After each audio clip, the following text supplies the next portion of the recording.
I'm Bruce Marshall, and this is a Marshall Minute Brampton Now update for the week ending the July 4-5 weekend 2020. This is a succinct, once-a-week hotshot of everything important that has happened in Brampton the previous week and what's coming up. Brampton's only professionally produced broadcast. Brampton's only independent broadcast. Brampton, unbought and unbiased. Coming up, masks will be the order of the day. Many Peel residents are still angry and seeking answers in several shooting deaths by Peel police. I bring you their voices. And a bombshell statement from a policing expert that Peel police may have blundered into their incident in Malton that took a life. And it may have been needless, life-costing hubris. Plus, my Marshall Rant. Details on that and more coming up on this Brampton Now update. The top stories this week in Brampton. Monday, the GTHA mayors concurred in their virtual meeting that masks should be mandatory in stores. Premier Ford declined to make a provincial mask call, so Tuesday, Peel's top doctor, Dr. Lawrence Lowe, said, "Today, I am issuing a recommendation that in the absence of further provincial direction, a time-limited regional bylaw should be enacted to require the use of non-medical masks in public places." Brampton Mayor Patrick Brown about the GTHA Mayors Group and how they got here. We have a very cohesive group of mayors in the GTHA that wants to put public health first. Mississauga Mayor Bonnie Crombie was adamant, you will wear a mask or you won't go in stores. We may be done with the pandemic, but it is not yet done with us. And that's why we're today calling for mandatory masks in all indoor public spaces. But businesses will have the right to refuse customers if they do not wear a mask. Period. Full stop. Brampton City Council passed a bylaw on Thursday that will go into effect next week. In related news, Brampton Transit returned to more normal operations with front door boarding resuming, fare payment, and every rider will wear a mask. Citizens seeking answers in the police shooting deaths of Ijaz Chowdhury and D'Andre Campbell came together outside Peel Police HQ last Saturday.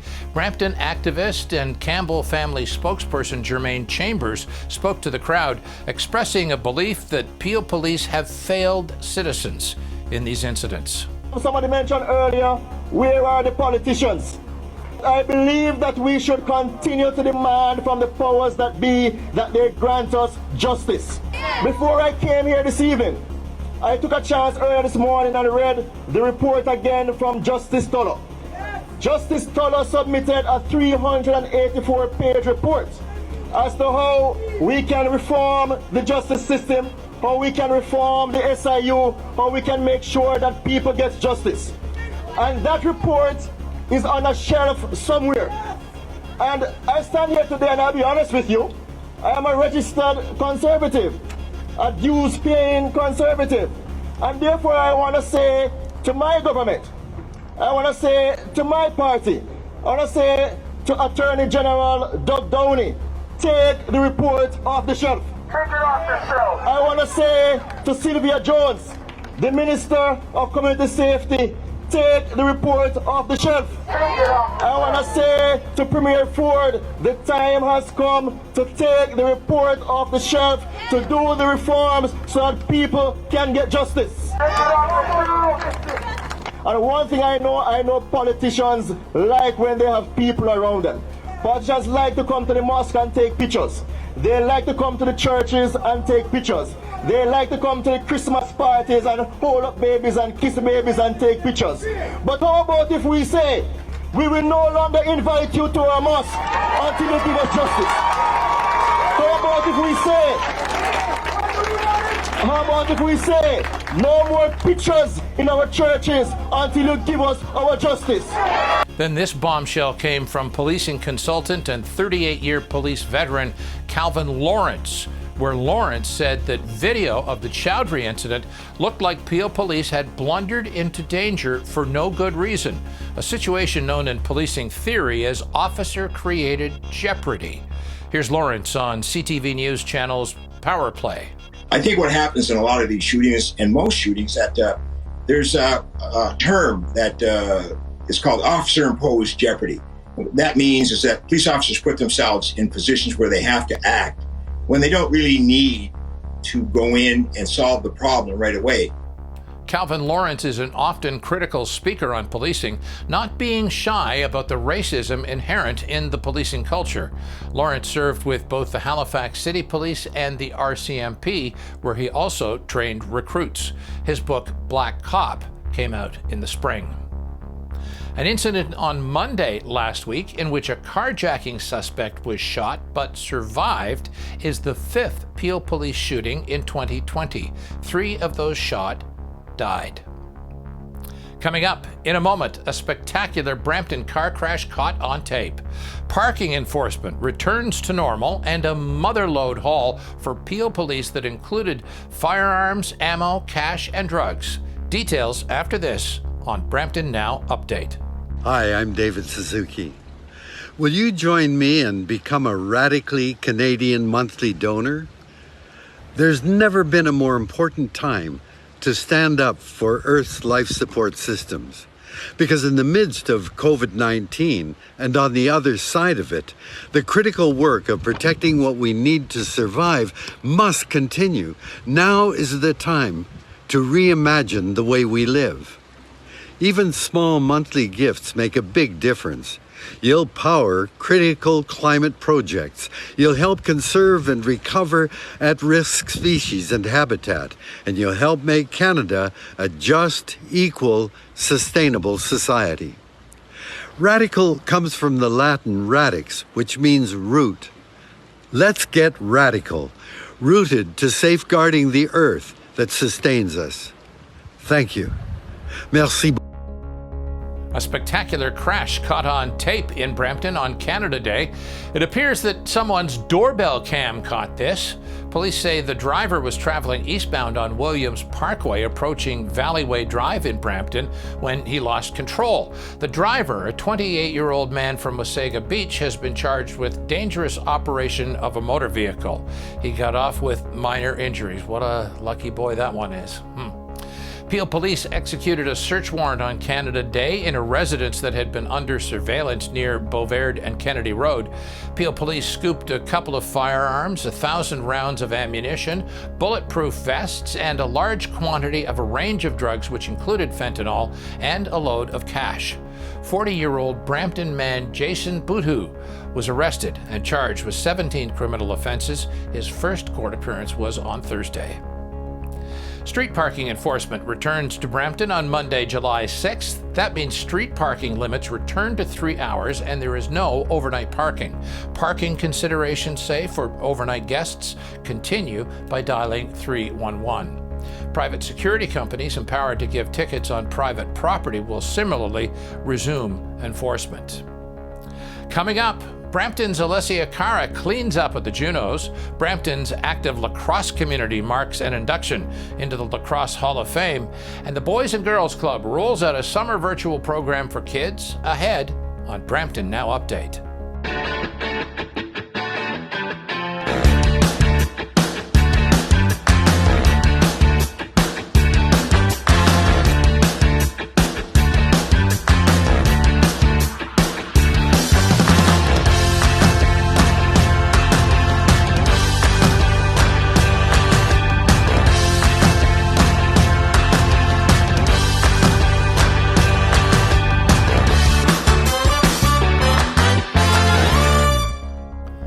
Brampton star Alessia Cara was supposed to MC the Juno Awards back in March. Then this little freight train of a pandemic came along and derailed everyone's plans. Well, last Monday, the Junos were finally handed out, with Cara leading the pack by taking 3 awards. Alessia Cara bagged Album and Pop Album of the Year and also took Songwriter of the Year as well. Cara's latest EP, This Summer, Live Off the Floor, comes out on July 17th with all proceeds to Save the Children and Save the Children Canada. Brampton is a big lacrosse town with a long lacrosse history, so it's no surprise we have a Brampton boy inducted into the Ontario Lacrosse Hall of Fame in St. Catharines. Steve McCullough played for Brampton his entire career as a teen from 1966 to 1975, and then he graduated to the Brampton Junior A team from 1976 until his retirement in 1980. McCullough still plays an active role in the very active Brampton lacrosse community. The Boys and Girls Club of Brampton announces their virtual summer programs are sponsored by the Jays Cares Foundation. Camp runs online from July 6th through August 21st. The program includes an hour a day of activities weekdays. For more information, go to www.bgcpeel.org for program information and to register. Regen Thrift, the thrift store run by Regeneration Outreach at 253 Queen East, is reopening on Tuesday the 7th. The thrift store was a recently added thrift store option for shoppers. The same location, 253 Queen East, is where Regeneration Outreach housed their food bank operation that started up as COVID hit to fill a need that wasn't filled here in Brampton. Regen's food bank, which, as I say, runs from the back of the Regen thrift store, continues to fill increasing demand. All Brampton's food programs have now come together at one place on the web where you can make a donation to the program of your choice. Go to bramptonstrongchallenge.org. In a moment, a quick rundown of some of the Brampton events for the weekend and the week coming up, and yet to come, my Marshall Rant. This is a pivotal moment in our fight against COVID-19. What we do next will determine how quickly and how well we recover. Our economy is recovering, and as we resume activities, we must remember the core 4 activities that will be important steps on our road to recovery. We're asking you to commit to these 4 things. Stay apart. Maintain a safe 2-meter physical distance from people that are not within your social circle. Mask up.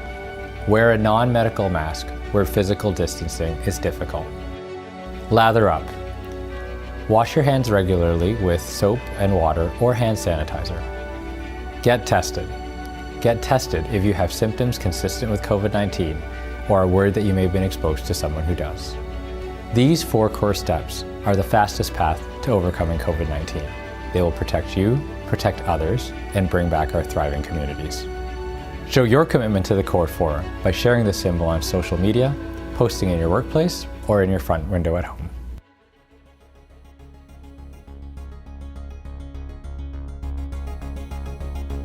On this weekend and coming up this week, Brampton Farmers Market has reopened Saturday mornings with many COVID-19 restrictions in place. Go to brampton.ca for more details on that. Pride in Garden Square is a virtual event this year on Sunday. Go to brampton.ca. Sunday, 11 a.m., the city will hold a memorial service to mark the 50th anniversary of the crash of Flight 621. It was an Air Canada plane that took off from Pearson and crashed in what was farm fields then on the east side of Brampton. There were no survivors.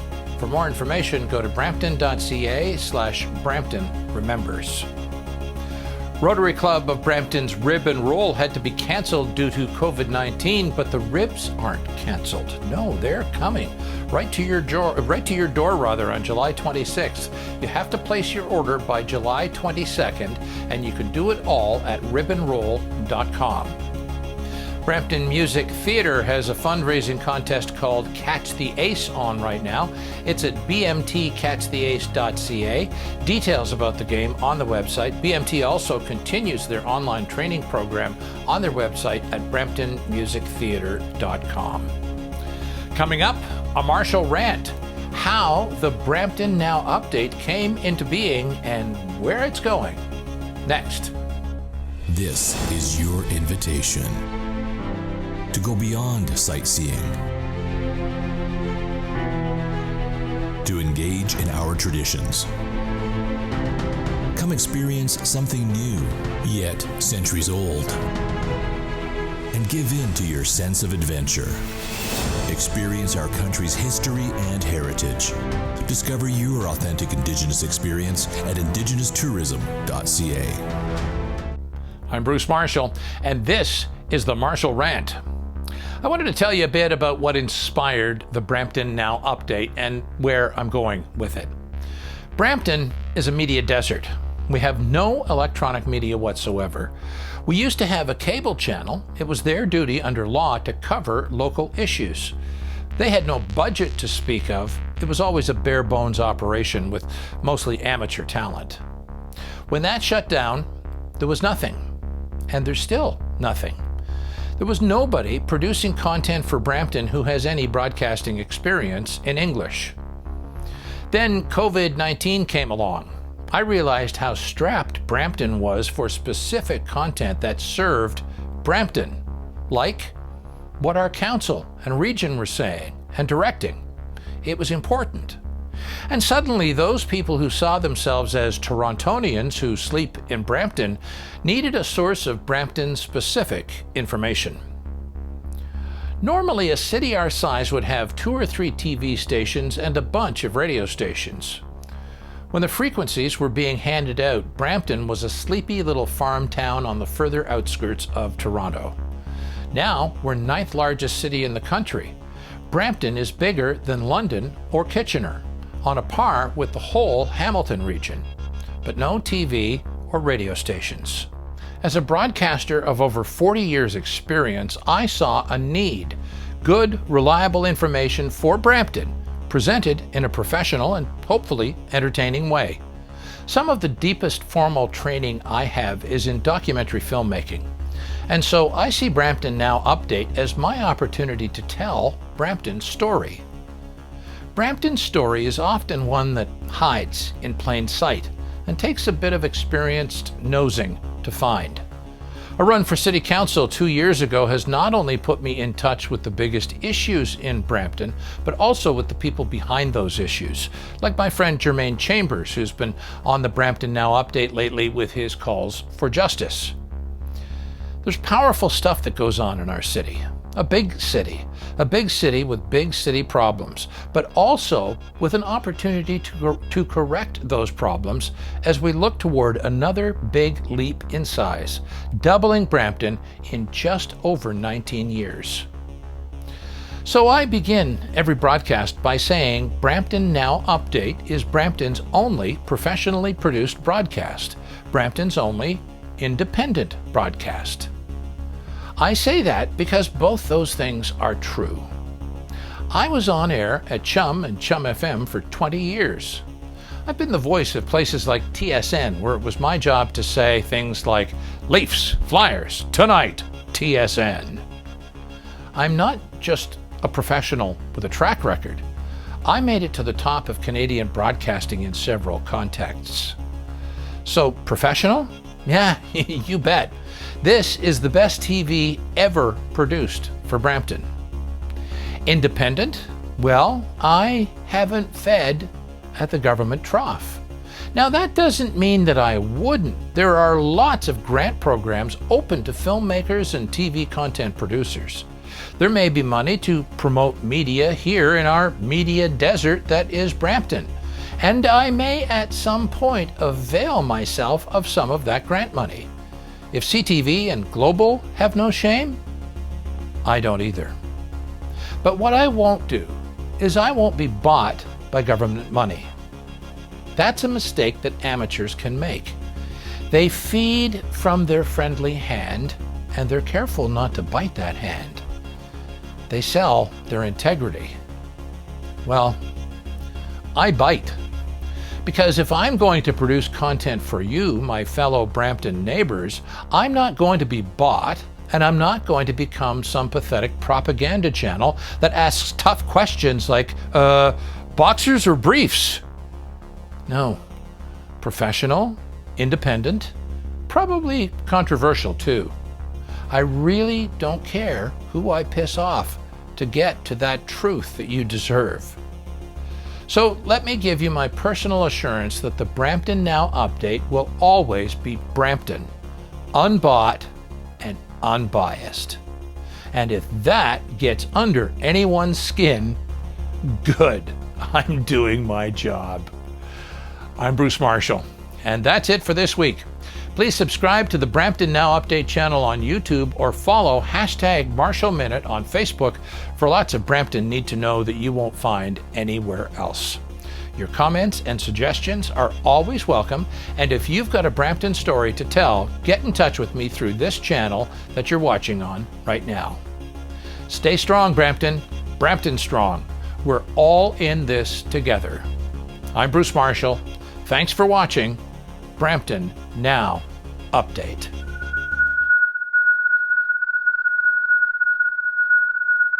Quiet, numbskulls, I'm broadcasting.